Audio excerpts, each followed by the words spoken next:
এই মুহূর্তের breaking news. এই মুহূর্তে পাওয়া খবরে জানা যাচ্ছে ইসরায়েল জেরুজালেমের নিয়ন্ত্রণ নিচ্ছে এবং ফিলিস্তিনিদের উচ্ছেদ করছে। শুধু তাই নয়, পশ্চিম তীরের আরও অঞ্চল দখলের আনুষ্ঠানিক ঘোষণাও নাকি দেওয়া হয়েছে। বিভিন্ন সূত্র বলছে গাজার পর এবার লক্ষ্য জেরুজালেম। তাহলে চলুন এই সম্প্রসারণের অভিযোগগুলো ঠিক কী তার গভীরে যাওয়া যাক।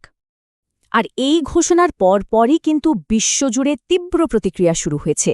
জাতিসংঘের মহাসচিব আন্তোনিও গুতেরেস সরাসরি দাবি জানিয়েছেন ইসরায়েলকে পশ্চিম তীর নিয়ে তার এই সিদ্ধান্ত অবিলম্বে প্রত্যাহার করতে হবে।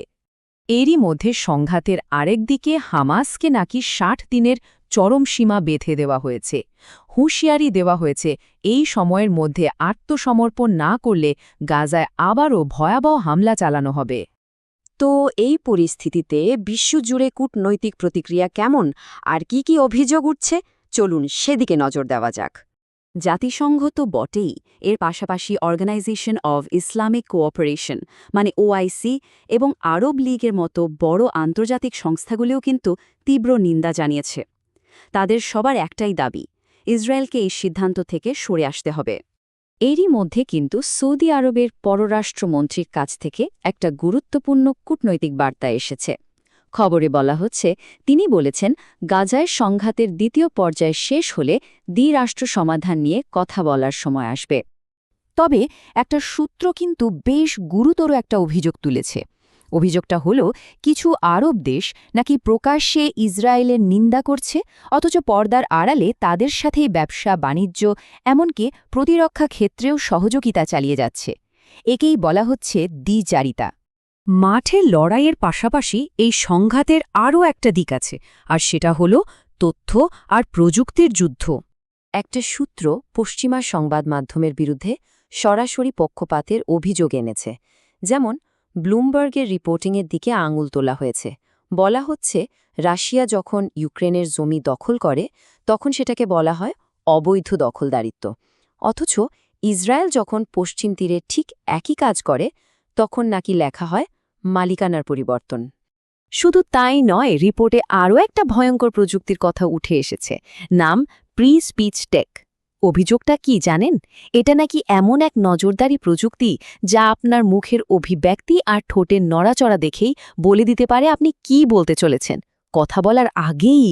আর এই প্রযুক্তি নাকি পরীক্ষামূলকভাবে গাজায় ব্যবহার করা হয়েছে। অভিযোগ অনুযায়ী এই প্রযুক্তির যাত্রাপথটা এরকম। প্রথমে ইসরায়েল এটা ফিলিস্তিনিদের উপর পরীক্ষা করে, তারপর করসাইট এআই নামে একটা ইসরায়েলি সংস্থা এটাকে আরও উন্নত করে, আর সবশেষে অ্যাপেলের মতো টেক জায়ান্ট নাকি এই প্রযুক্তি কিনে নেয়। আর একটা বেশ চমকে দেওয়ার মতো দাবি এসছে ইসরায়েলি গোয়েন্দাদের কাছ থেকে। তাদের অভিযোগ ৭ই অক্টোবরের হামলার মতো এত বড় একটা পরিকল্পনার জন্য হামাস নাকি যোগাযোগের মাধ্যম হিসেবে ব্যবহার করেছিল ইমোজি।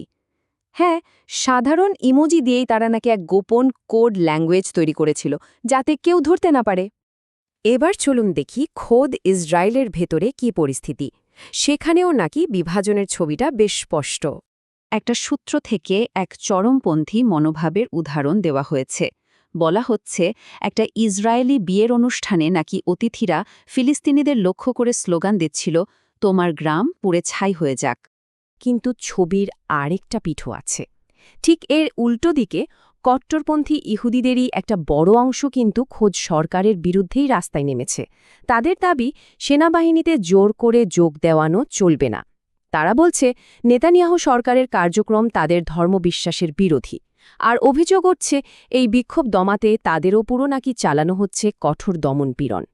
আসলে এই সংঘাতটা শুধু দুটো পক্ষের মধ্যে আটকেনি। বিভিন্ন রিপোর্টে এটা স্পষ্ট যে এর পেছনে একটা জটিল আঞ্চলিক ভূ-রাজনীতি কাজ করছে। যেমন ধরুন, সংযুক্ত আরব আমিরাতের বিরুদ্ধে অভিযোগ, তারা এই অঞ্চলে দ্বিতীয় ইসরায়েলের ভূমিকা পালন করছে। সিরিয়ায় চুক্তি থাকা সত্ত্বেও ইসরায়েলি হানার খবর আসছে, জার্মানি দুই পক্ষকেই সংযত হতে বলছে। আবার লেবাননের সরকার নাকি হেজবল্লাকে নিরস্ত্র করার জন্য চাপ দিচ্ছে, কিন্তু হেজবল্লা সাফ জানিয়ে দিয়েছে তারা অস্ত্র ছাড়বে না এবং এর জন্য আমেরিকাকেই দায়ী করেছে তারা। এই জটিলতার মধ্যে আরও একটা খবর জানা গেছে ইসরায়েলের একজন প্রাক্তন প্রধানমন্ত্রী নাকি আমেরিকাকে অনুরোধ করেছিলেন কাতারকে শত্রু রাষ্ট্র হিসেবে ঘোষণা করার জন্য। তো এই সব মিলিয়ে যে ছবিটা সামনে আসছে তা কিন্তু বেশ জটিল এবং বহুমুখী। অর্থাৎ এই যে রিপোর্টগুলো আমরা দেখছি এগুলো শুধু জমি দখলের লড়াইয়ের কথা বলছে না, এর মধ্যে জড়িয়ে আছে কূটনীতি, তথ্যের লড়াই, এমনকি দেশের ভেতরের সংঘাতও। এটা আসলে এমন একটা যুদ্ধ যা একই সাথে অনেকগুলো ফ্রন্টে চলছে। শেষে একটাই প্রশ্ন, যখন একটা সংঘাত নিয়ে এতগুলো ভিন্ন ভিন্ন আর পরস্পর বিরোধী বয়ান সামনে আসে, তখন আসল সত্যিটা, পুরো ছবিটা বোঝা যাবে কিভাবে?